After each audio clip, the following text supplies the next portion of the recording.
nama saya Erika Ranita Sunulingga, Pendidikan Administrasi Perkantoran kelas A. Di sini saya akan menjelaskan tentang dasar-dasar hukum administrasi keuangan negara. Pertama-tama saya akan menjelaskan pengertian hukum secara umum. Pengertian hukum secara umum ini merupakan suatu sistem, norma atau aturan untuk mengatur perilaku manusia. Hukum dapat berupa aturan yang tertulis maupun tidak tertulis, yang bertujuan untuk mengatur masyarakat, mencegah terjadinya kekacauan atau perselisihan, dan mewujudkan ketertiban dan keadilan. Menurut E. Utrecht, hukum adalah himpunan petunjuk hidup yang mengatur tata tertib dan dalam masyarakat dan seharusnya ditaati oleh anggota-anggota masyarakat yang bersangkutan. Oleh karena pelanggaran petunjuk itu dapat menimbulkan tindakan dari masyarakat itu.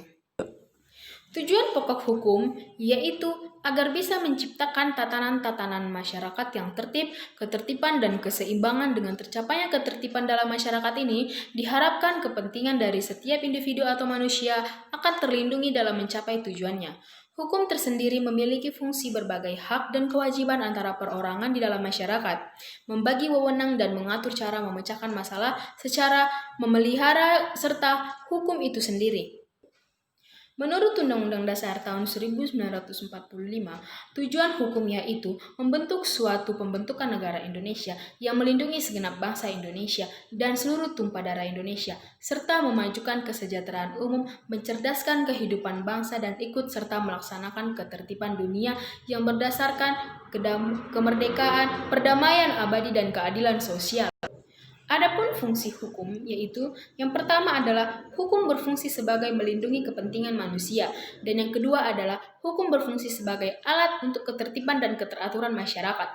Yang ketiga ada hukum berfungsi sebagai sarana dan mewujudkan keadilan sosial dan yang keempat ada hukum berfungsi sebagai alat perubahan sosial dan yang kelima ada sebagai alat kritik dan yang keenam hukum fungsi untuk menyelesaikan pertikaian. Adapun pengertian keuangan negara, menurut Undang-Undang Dasar tahun nomor 17 tahun 2003, keuangan negara adalah semua hak dan kewajiban negara yang dapat dinilai dengan uang, serta segala sesuatu baik berupa uang maupun berupa barang yang dapat dijadikan milik negara yang berhubungan dengan pelaksanaan hak dan kewajiban tersebut. Jadi, dapat disimpulkan bahwa hukum administrasi keuangan negara adalah kaidah-kaidah yang mengatur tata tertib dalam proses kerjasama yang rasional antara pemerintah dengan seluruh unsur penyelenggaraan negara dan masyarakat dalam rangka melaksanakan pengurusan atas semua hak dan kewajiban negara yang dapat dinilai dengan uang, serta segala sesuatu yang baik berupa uang maupun berupa barang yang dapat dijadikan milik negara berhubungan dengan pelaksanaan hak dan kewajiban tersebut.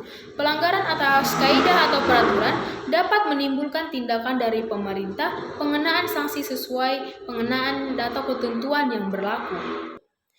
Adapun unsur-unsur keuangan negara yang pertama adalah anggaran pendapatan dan belanja negara atau APBN dan yang kedua adalah kebijaksanaan APBN. Yang ketiga adanya akibat dari kebijaksanaan tersebut di bidang ekonomi dan yang keempat adanya kegiatan mencari dan menggunakan dana untuk mencapai tujuan dan yang kelima adanya hak dan kewajiban negara, yang keenam adanya uang dan barang yang dapat dijadikan milik negara dan yang terakhir adanya keuangan yang dikelola oleh pemerintah pusat, daerah dan badan usaha lainnya. Adapun pendekatan-pendekatan keuangan, yang pertama ada pendekatan objek. Dari sisi objek, yang dimaksud dengan keuangan negara ini meliputi semua hak dan kewajiban negara yang dapat dinilai dengan uang, termasuk kebijakan dan kegiatan dalam bidang fiskal, moneter, dan pengelolaan kekayaan negara yang dipisahkan, serta segala sesuatu baik berupa uang maupun berupa barang yang dapat dijadikan milik negara berhubungan dengan pelaksanaan hak dan kewajiban tersebut. Dan pendekatan yang kedua ada pendekatan subjek. Dari sisi subjek yang dimaksud dengan keuangan negara meliputi objek yang sebagaimana di atas yang dimiliki negara dan atau yang sudah dikuasai oleh pemerintah pusat, pemerintah daerah, perusahaan negara atau daerah, dan badan lainnya yang kaitannya dengan keuangan negara. Dan pendekatan yang ketiga ada pendekatan proses. Dari sisi proses, keuangan negara mencakup seluruh rangkaian kegiatan yang berkaitan dengan pengelolaan objek sebagaimana tersebut di atas, mulai dari perumusan kebijakan dan pengambilan keputusan sampai dengan pertanggungjawaban. Dan pendekatan yang terakhir ada pendekatan tujuan. Dari sisi tujuan, negara meliputi seluruh kebijakan, kegiatan, dan hubungan hukum yang berkaitan dengan kepemilikan atau penguasaan objek sebagaimana tersebut di atas dalam rangka penyelenggaraan pemerintahan negara.